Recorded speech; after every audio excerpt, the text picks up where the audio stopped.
Transforming BMO Field into Toronto Stadium for the FIFA World Cup is happening in 2 phases.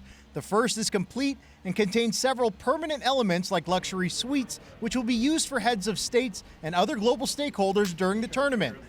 There's an upgraded video production control room, a new kitchen, and these 4 new video boards, approximately 50 by 30 feet. So fans will have a pretty amazing experience, and really anywhere in the stadium, especially when you have these curved L-shaped screens here. The head of FIFA's Toronto operations and the chief operating officer for Maple Leaf Sports and Entertainment guided the tour.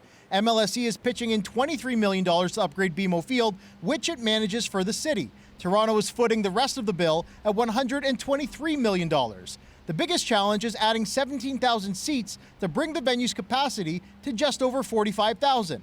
7,000 temporary seats are being added to the south end, 10,000 to the north, where a 2-level hospitality area is going and will also live past the World Cup. And then what we're going to do when the temporary seating above the hospitality area gets taken down is we're going to convert the sort of the rooftop of that new structure into a general admission rooftop patio for TFC, Argos, and other fans of the various events that happen here. That area will add about 1,000 permanent spaces for fans. And there is an outer perimeter that has been identified, and it is quite far from the stadium. Meanwhile, officials also providing some insight into how they intend to manage traffic and crowds, with security checkpoints a fair distance away from the actual entrance. We'll be moving fans through what we call the last mile.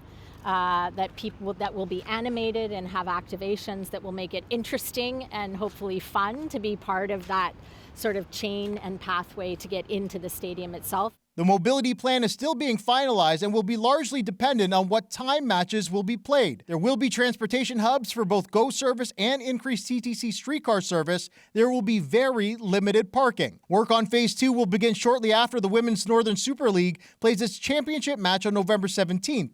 Officials say everything is on time and on budget so far. We have to hand the stadium over to FIFA 30 days before the first match, so May 12th, 2026. So between now and then, there's a lot of work to do, obviously. The Canadian men will play their first ever World Cup match on home soil on June 12th. Manucdoc, CBC News, Toronto.